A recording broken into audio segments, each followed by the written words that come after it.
Hey guys, 3 and Out has its own YouTube channel, and we plan on doing coward type numbers. Here's the key. If you're watching this, you like our content, make sure you subscribe. Subscribe to the page, leave a comment, interact with our stuff. We do stuff on this page on a daily basis. 365. 3 and Out podcast right here on YouTube. Make sure you subscribe right now. Okay, the Dallas Cowboys avoid disaster on Jimmy Johnson induction night. Oh my God, Mike McCarthy. Dan Campbell gets very bold at the end. We will dive into it all. And I have to hit on Florida State lost 700-0 today. We can touch on that. And one other thing that jumped out to me today in college, but a lot of football. What a great Saturday night football. Lions, Cowboys. That was awesome. That was really, really cool. I was about to go to dinner tonight, and then I realized, this is a playoff game. The first half, 10-7 or whatever the score was, but the second, that fourth quarter, that was freaking awesome. That's the National Football League in a nutshell. We'll dive into it, but first, you want to do something for someone? Listen, it's after Christmas. We're headed into the new year. Take care of someone and use the Gametime app. Go to your smartphone, download the official ticketing app of this podcast, Gametime. Download it right now. iPhone, iPad, wherever you download your apps.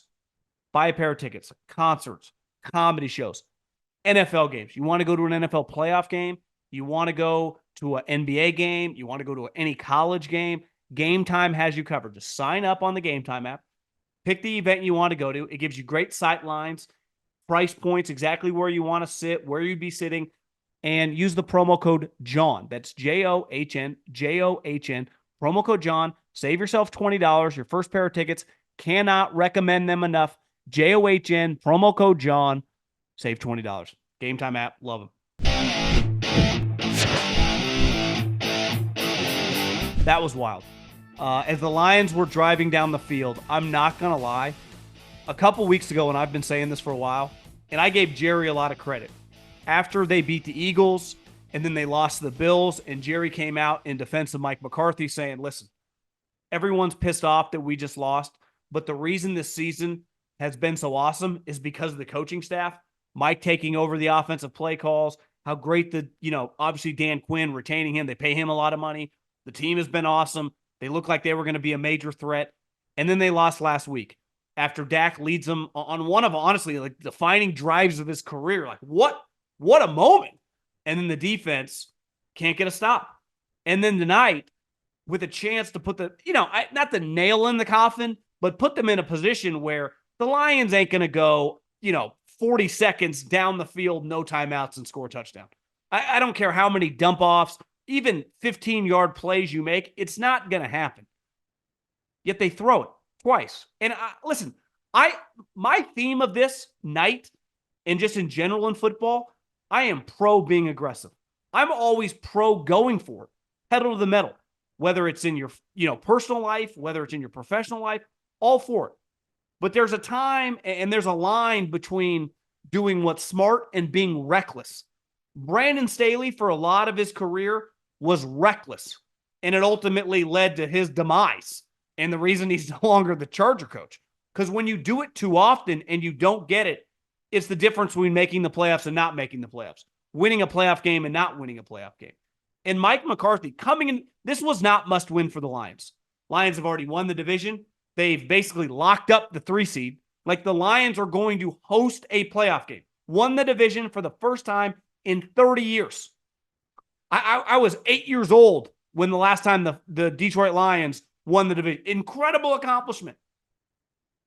But tonight was about the Cowboys, and they had to win. And the moment, Mike, listen, call slants, call layup pass plays, wheel routes to Pollard, that slant route to CeeDee Lamb, who had like 800 yards tonight, all for it. It's basically like an 80% chance you're going to complete it. Because a lot of people are going to say, just run it, just run it. I have no problem calling a pass play that, in NFL terms is like 80, 90% completion percentage.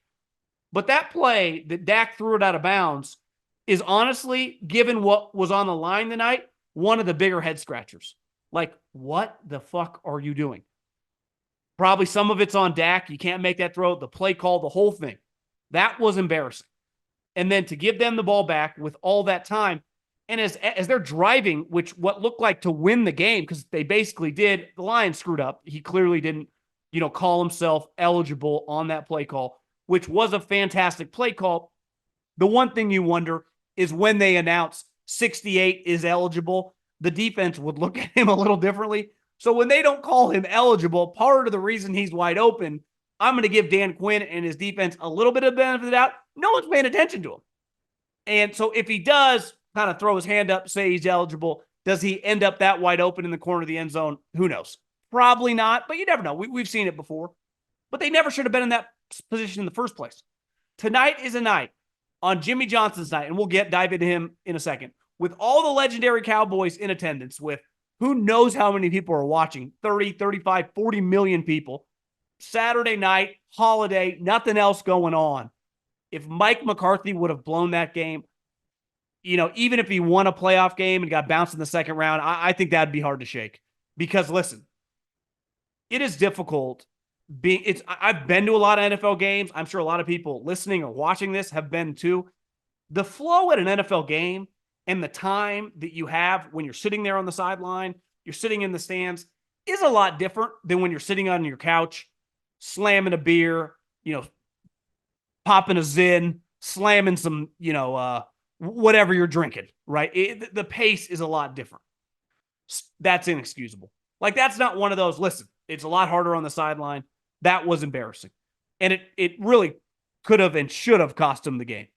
And I thought when Dak now has had back-to-back games, the drive before that, which ultimately won them the game, he has made some big-time throws. He made some awesome throws today. Now, you could argue the Lions' defense, especially their secondary, is not great. But to me, the question is, like, defensively, do you feel as good about the Cowboys as you did last year, as you did earlier in the season? Obviously, they've been much better at home. If they would have lost, that would have put a huge wrinkle in that argument. But to me, this all gets back to heading into the playoffs. Do you trust Mike McCarthy? Like, we can't argue he's a good coach. Their team is good. They're going to win 12 games for basically 3 straight years, right? He's having a lot of success. But in these playoff games, in these big moments, like, is he going to get this team multiple wins? Because they easily could. Like, depending on how this playoff shakes out, they're going to play Tampa in the first round. They're going to be favored. If the Rams were to upset the Lions, let's say, in the first round, it could be Dallas at Philly, that they could win that game as well. But do you trust them to win these big games with a coach that you have no confidence in, a game that's decided by 3, 4, a touchdown, a field goal, a guy making the right decision? Because it feels like Dan Campbell has a specific logic in how he does things. If he's in a position to go for it and put a nail in the coffin, he will. It felt like Mike, like, nail in the coffin or just being a little reckless. Like, Mike, are you drinking? Like, what are you doing? That to me, and I am pro. Like, I'm okay with basically everything Dan did at the end. The Mike McCarthy pass on second down was, one of the worst play calls of the season. I don't even think that's arguable. Because one, not only was it a low percentage completion, it was like a deep bomb that the guy threw out of bounds. Like, what the heck are we doing there? And to me, on the flip side, once Dan, he clearly, they showed the replay right before I walked in here, he did not call himself eligible.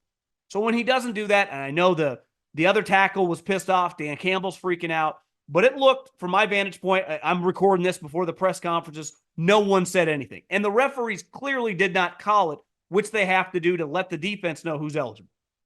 Great play call, but he's not eligible, doesn't count. The moment that play doesn't work and you get backed up to your 7, I thought going forward in that spot is kind of fucking nuts. And obviously Micah Parsons goes offsides, which gives them another play. I thought you have to kick the field goal there. All 4 going for it onto at the 2-yard line, whatever. Totally. We all knew he was going to. Aikman said on the final drive, I got a couple texts like, you think he's going to go for it? 100% he was going to go for it. But the moment that first play, the penalty negates it, and you go back 5 yards, you got to kick the field goal and just play for overtime.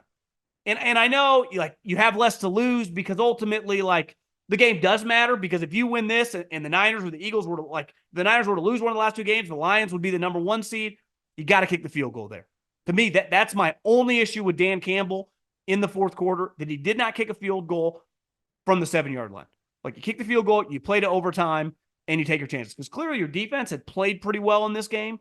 And offensively, your quarterback had been a little off, except that final drive, which is a little unique because they're not trying to give up a long touchdown, so they're playing a little off. Part of the reason they get so many 10-yard plays, and the only reason they can even get in position because there's so much time left on the clock. But I thought Dan Campbell had to go for it. And I think Dan Campbell showed that when the playoffs come, he's going to be super aggressive. To me, Mike McCarthy is more reckless. Dan Campbell is more true to what he always does.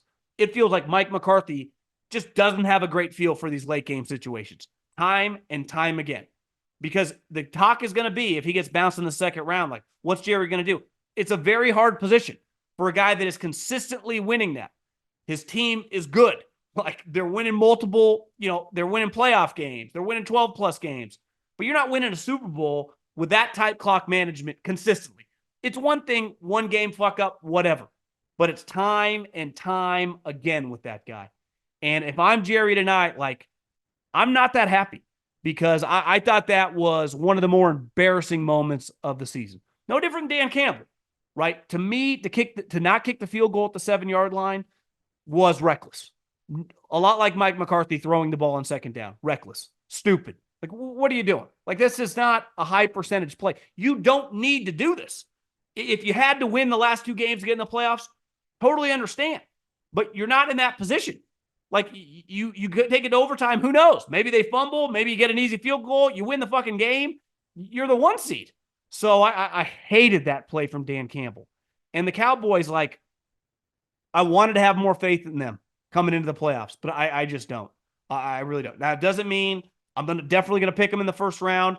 I think if they were to play Philadelphia in the second round, or depending on how the seeding, I think it'd be unlikely, but play the Lions in the second round, they could win the game 100%. But I don't feel as good about them this year as I did last year, just because of this. Something's off. And it starts with the head coach and the confidence he has at the end of these games. Because Dak made some incredible throws. CeeDee Lamb looked like Michael Irvin meets Jerry Rice. Ferguson's a stud. But man, that was insanity at the end. It really was. And overall with the Lions, I was thinking about this as they were coming down the stretch, and it kind of looked like, they were going to win or lose when they had the ball at the end.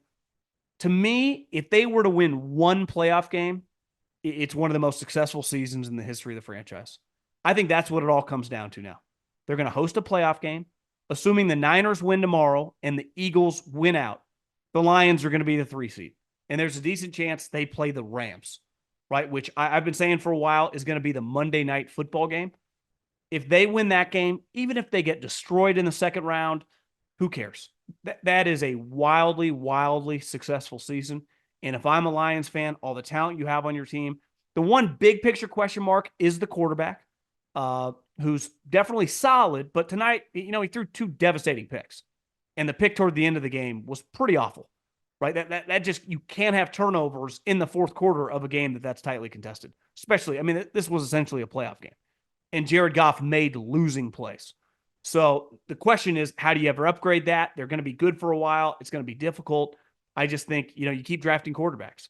And you drafted one this year from Tennessee who's coming off the ACL injury. I don't think you hesitate. If you find a guy in the 3rd or 4th round, you draft another guy. And you just kind of let the competition, and you never know. Maybe you find your Brock Purdy. Maybe you find, your Dak Prescott, right? Because you're going to be in a position in a year. How much do you pay Jared Goff? But that team's really talented. Offensively, they're fucking loaded. Offensive line's awesome. Running backs are good. Tight end, that number 87, that guy right there is going to be the 87 we talk about for the next 7-8 years. As Travis, who knows, might retire this offseason. That's the new 87 in the NFL. Sam Laporta is, already a top 3 tight end in the league. He's a stud. Jameson Williams, elite deep threat. St. Brown is just a stud. St. Brown is the type guy that every team in the league would want on their team immediately. Defensively, they have some holes. Their secondary is not great. Aiden Hutchinson looked like Reggie White tonight. But, to me, it all comes down to this. You win a playoff game, it's like a Super Bowl level season for the Detroit Lions. You lose that playoff game, it's going to feel like a really big disappointment because you've had an incredible year. You've been a very fun watch. Like there's a huge difference to me between the Lions and the Cowboys. Like this season of the Cowboys, like can you make it to the NFC Championship game? That's all that matters. Really, you could argue the regular season, they're the biggest brand in the NFL. We talk a lot about them. They're good and rightfully so they get discussed. But like it's whether they won 11 games, 10 games, 12 games, like how many playoff games you win. That's strictly how you're judged. And really, like, do you get to the third round for the first time in 25 years? With the Lions, it's can you win the division? They did it. And can you win a playoff game? Because if you lose a home playoff game, that would be a pretty big kick in the nuts, especially if it's shaping up to be against Matt Stafford. I think that has a chance to be going into the wild card weekend. Definitely one of the better games on paper. But that game tonight was fun. And part of the reason it was fun was because of the chaos of the coaches, the reckless nature, the insanity of the play calls, the great play making from a lot of the offensive skill guys. The crowd was electric. That was really fun. I don't really know what else to say. And tonight, Jimmy Johnson went into the Ring of Honor for the Dallas Cowboys, and it really hit me. I think a huge reason why I do this, and I've spent my entire professional life since I graduated college working in the sport of football, is because I fell in love with football when I came of age as a sports fan. And I was born in 1984. So usually you come of age as a sports fan around 7, 8 years old. Well, at the time, the two best teams in the league were the 49ers and the Dallas Cowboys. And I vividly remember watching games with my dad, especially the NFC Championship game, where the 49ers couldn't beat Dallas. Dallas got to the Super Bowl and won. And then that 94 team, which is my favorite team of all time, the Niners went into that game against, the Dallas Cowboys. And it was where I came from in Northern California. The San Francisco 49ers, were equivalent to the New York Yankees. They were in the midst of a dynasty. They had already won 4 Super Bowls. They ended up winning the 5th that year. But it was like, can they beat the Cowboys? And what Jimmy Johnson turned that team into, what he did with the Cowboys as not just a head coach, but as a team builder, the Herschel Walker trade, drafting all those guys, trading for those players, helping Jerry Jones. I was trying to explain Jimmy Johnson to my girlfriend and Jerry, when he bought the team, one, he didn't even really have the money. He had to leverage himself.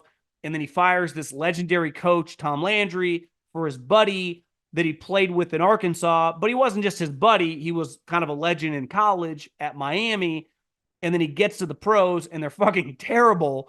But then within a couple years, he has them as just a powerhouse. And those games, that rivalry, the importance of NFL football with a team that I rooted for as a kid, going up against a team that I didn't think they could beat. And I remember being in Miami. It would have been in like January or February, whenever the Super Bowl was, when the Chiefs played the Niners. And this is, many of you that are listening now or watching now probably weren't listening to 3 and Out. But I went to the Chiefs hotel and I interviewed Veach.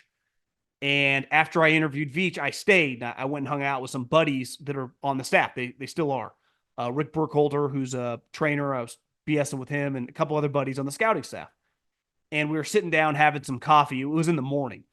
And he was telling me, he's like, Coach Reed had Jimmy Johnson talk to the team a couple days ago. And he's like, it was fucking electric. Like everyone was on the edge of your seat. And you saw tonight, Jimmy at halftime, like, don't let the gray hair, don't let the old man fool you. He flipped a switch and you're like, damn, the dude still got it. And I'll never forget my buddy telling me, Jimmy still got it. Like if Jimmy ran a team right now, everyone would be on their fucking toes 24/7, 365. And I think Jimmy Johnson is just truly one of the great characters of the NFL. And to me, his story interwoven with the Cowboys tonight, being at a game that was, so entertaining down the stretch. But I'm just glad that those guys figured it out. Obviously, it started with Jerry and the ego and firing him. But that was a time for a lot of people my age. Fox got the NFL. John Madden joined Fox. The Cowboys, the Niners, Brett Favre. That I just really believe is a huge reason I do this for a living. I fell in love with football. By the time I got to high school, I realized I couldn't play. I was terrible. I was like one of the worst players on the team, but I loved the sport. And I've dedicated my life to now talking about it, working in it. And my love of football was shaped, indirectly, a huge part of it was Jimmy Johnson and those Cowboys teams because I love the Niners. They couldn't fucking beat them until they finally did. And it was a really cool moment. And I just think Jimmy, for anyone in football, it was kind of like John Madden. People just love that guy. And the amount of people in the NFL, Parcells, is a big ego guy. All these guys are, but, kind of likes telling everyone what's going on. Like, this guy calls me, this guy calls me. The amount of people that contact and talk with Jimmy Johnson and the late John Madden about their teams, about coaching, about strategy, about team building would blow you away. And I think we hear this a lot about politics, like who's really running things. We never really know. Forever, they would have called you like a conspiracy theorist, and you find out, yeah, it's probably true, like some people behind the scenes. In football, it's a lot like that. And there are guys, forever was Parcells, forever was John Madden, and still with Jimmy Johnson, play a huge role for a lot of these coaches as sounding boards and people that they lean on to talk to, and has a huge influence in the NFL. And that guy's just a certified badass. So what a game, what a night, and that was fun. It's time for the parade in Pasadena. Tradition meets college football action in one epic bowl game. And with DraftKings Sportsbook, you can make every play count. New customers can score $150 instantly in bonus bets just for betting $5 on college football. Download the app now and use code JOHN. New customers can score $150 instantly in bonus bets for betting just $5 on college football. Only on DraftKings Sportsbook with code JOHN. John, the crown is yours. A couple other quick things. I said it at the jump when the committee made the decision. The reason the committee put Florida State at 5 and Georgia at 6, Georgia was just 1, and they lost the game to Alabama and they went from 1 to 6, was strictly for optics. There's not a snowball's chance in hell if they had, if it wouldn't have broke the way it broke and there was one spot remaining, they would have put Florida State over Georgia. It never would have happened. But it was an easy one. They knew they were going to get a bunch of blowback. They just put Georgia at 6. We all knew it. And it feels like we're all talking shit about Florida State. I personally am not. I think they're a program trending up. They're a program that's not going anywhere. Them and Clemson will do everything humanly possible to get out of the SEC or ACC and into the SEC. But the moment their quarterback was injured, they did not belong in the Final Four. Now, today's game against Georgia was like 65-3 or whatever the final score was a complete fugazi. I think they had 20 opt-outs. I mean, they got several first-round players. Today's game didn't matter. They were never going to win, right? But they wouldn't have beat Georgia fully healthy with Jordan Travis. Georgia's better. And that's not a slight at Florida State. To me, Florida State reminds me a lot of Oregon. Like, they would have been really close. They're just not a Final Four team this year, right? But the way we do it, and they pick people with only 4 teams. But listen, the committee got it right. And they got it right for us, like for the consumer. And on Monday, we have 2 games. One spreads like 2, the other spreads 4. Now, I don't know how they're going to play out, but they're not going to play out by a 30, 40, 50-point blowout. I'm pretty confident on that. And Florida State, it's not about today in the final score. It was about getting it right at the moment, and they got it right. And there's a reason Florida State's so mad. The ACC is a dog shit conference. It's terrible. It is not. You know who the second best team is? A 9-4 Clemson. That's the second best team. The other teams are awful. North Carolina stinks. Miami is awful. Mario is beyond an average coach. The conference is not good. So listen, I had no sympathy at the time. I'm not making that big a deal about today because I don't think it mattered. But props to the committee for doing, like, it would have been semi-easy to be like, well, they're undefeated, put them in. And we would have got screwed. Us, the 20 million people that are going to watch these games on Monday, had to watch a blowout. Nobody wants to watch that. A game might end up in a blowout. Maybe Michigan beats them by 20. Maybe Alabama beats them by 20. But at least going into that game, you go, this is a legitimate game. Not a soul on God's green earth would have thought that if Florida State would have rolled in there with their backup quarterback. Now, obviously, a lot of the opt-out guys would have played in the game, and they didn't today. But, there's a gap. And to me, the gap, when the quarterback got hurt, it had to change. And they made the right decision. And last but not least, to me, they're the 2 best coaches in the country by a wide margin are Nick Saban and Kirby Smart. they're on a tier by themselves. And you could argue just based on the, head-to-head matchup, Nick is clearly above Saban and Slash's resume. So it would be Nick 1, Kirby 2. Then to me, there is a gigantic tier of the next group. And the next group is really good. Like Jim Harbaugh, I think Kalen DeBoer, so I'm going to bet a lot of money on Washington come Monday, are kind of in that group. Ryan Day has proven to not be in that group. Ryan Day, Jim Harbaugh was right, born on third base. He just lost 14-3. Like, I'm sorry. I don't give a shit who doesn't play at quarterback for your team. You're Ohio State. It's one thing to lose a game like 25-23. Listen, it's a bowl game. Missouri's good. 14-3. Scored 3 fucking points. You're an offensive guy. He's clearly on the hot seat going into next season, and rightfully so. They spend more on a coaching staff than any team in the NFL. Like, to me, I'm throwing him out. I have DeBoer and Harbaugh. I think Lane Kiffin is trending to be in that group because, like, Jim Harbaugh is winning at Michigan. Good coaches win at Michigan. Kalen DeBoer is winning at Washington. Like, Chris Peterson took Washington to the playoffs. You can win at Washington. Now, I think those guys are big time. I think those guys are, $10 million coaches, awesome coaches. Beside Kirby and Nick, those would be my next 2 choices in college football above Lincoln Riley, above a lot of guys.